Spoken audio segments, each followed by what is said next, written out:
నమస్తే ZB9 news కి స్వాగతం.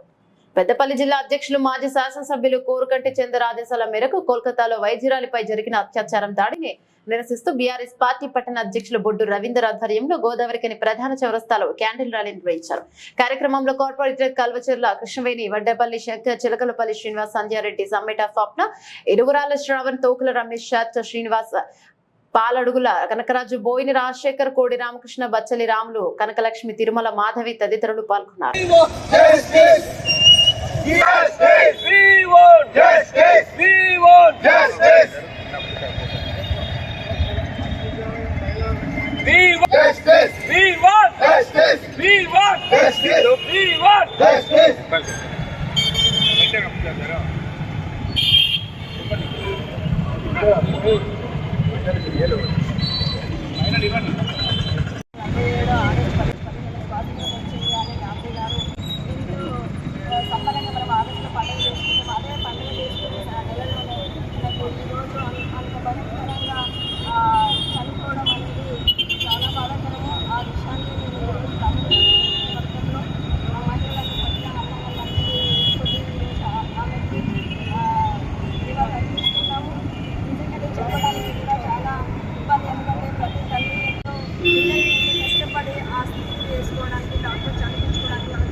ప్రజలకు వైద్య సేవలు అందించేటువంటి, ప్రజలను కాపాడేటువంటి డాక్టర్లకే రక్షణకరమైనట్టుగా వృత్తిరీత్యా ప్రజల ప్రాణాలు కాపాడుతూ అలసిపోయి అర్ధరాత్రి రెస్ట్ తీసుకున్నటువంటి సందర్భంలో అక్కడ ఉన్నటువంటి డ్యూటీ డాక్టర్, పల్మనాలజిస్ట్ అయినటువంటి పీజీ 2వ సంవత్సరం చేస్తున్నటువంటి ఆ డాక్టర్ పైన కొంతమంది దుండగులు పాశవికంగా ఆమెపై అత్యాచారం చేయడమే కాకుండా విచక్షణ రహితంగా ఆమెను ఎక్కడా చెప్పుకోలేని విధంగా విపరీతమైన దెబ్బలు, రక్తం గారినటువంటి స్థితిలో అసలు అర్ధనగ్నంగా పడి చాలా బాధేసినటువంటి సందర్భంలో ఆమెను హత్య చేయబడ్డది.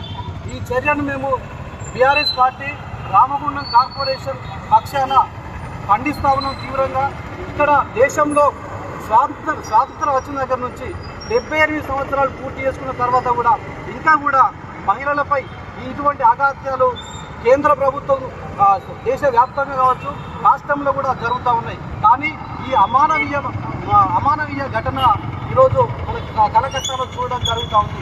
దీన్ని తప్పకుండా కాలయాపన చేయకుండా దీనిలో ఎంత పెద్ద కఠినమైనటువంటి చట్టాలు ఉన్నప్పటికీ కూడా వాళ్ళ మీద మాత్రం కఠినంగా శిక్షలు పడతలేవని చెప్పి ఒక పక్కన కఠిన శిక్షలు కనుక విధించినట్టయితే మరొకరు కూడా ఇటువంటి సంఘటనలు పాల్పడడానికి భయపడతారు. అటువంటి చర్యలు సరిగ్గా ఎందుకో కేంద్ర ప్రభుత్వం సిబిఐ పేరుతోటి లేకపోతే రాష్ట్ర ప్రభుత్వము విచారణ పేరుతోటి తీవ్రంగా నిర్లక్ష్యం చేస్తూ ఉన్నది. ఈ సందర్భంగా మేమైతే రామగుండం కార్పొరేషన్ పరిధి నుంచి మేము బీఆర్ఎస్ పక్షాన తీవ్రంగా డిమాండ్ చేస్తూ ఉన్నాం. వెంటనే నిందితులను పట్టుకోవాలి, వారిని కఠినంగా శిక్షించడం అంటే ఏదో కాలయాపన చేస్తూ ఏళ్ళకేళ్ళు జరపడం కాదు, వాళ్ళని జైళ్ళలో పెట్టి మేపడం కాదు, వాళ్ళని వెంటనే ఉరిదీసేటువంటి చట్టాలను మరొకసారి తీసుకొచ్చి గతంలో చూసినాం, నిర్భయ చూసినాం, మళ్ళీ దిశ చూసినాం, మళ్ళీ అభయాన్ని ఇప్పుడు దీన్ని కూడా చూస్తూ ఉన్నాం. ఇంకా ఎంతమంది మహిళల ప్రాణాలు పోవాల్సి ఉంటుంది. దీని మీద కేంద్ర రాష్ట్ర ప్రభుత్వాలు సరైన ఆలోచనలు చేసి ఇప్పటికైనా సరే చాలామంది అభవిష్యత్తు ఉన్నటువంటి చిన్నారులు కూడా బలిగొంటా ఉన్నాం. మన రాష్ట్రంలో కూడా అటువంటి చర్యలు చాలా జరుగుతూ ఉన్నాయి. దీని మీద ఎక్కడికక్కడ ప్రతి ఒక్కరు కూడా ఆడపిల్లలను కాపాడుకోవాల్సినటువంటి సందర్భం ఉన్నది. కాబట్టి ఎక్కడ కూడా ప్రతి ఒక్కరు కూడా చిన్నపిల్లల దగ్గర నుంచి పిల్లల్ని కూడా పెంచేటప్పుడు పురుషులకు కూడా చాలా రకాలుగా వాళ్ళకి అన్ని రకాలుగా చెప్పాల్సిన అవసరం ఉన్నది. అదేవిధంగా ప్రభుత్వాలు కూడా ఇటువంటి కేసులపై కఠినమైన చట్టాలు తీసుకురావాల్సినటువంటి అవసరం ఉన్నది. వారిపై కఠినంగా శిక్షించాలని సందర్భంగా డిమాండ్ చేస్తా ఉన్నాం. We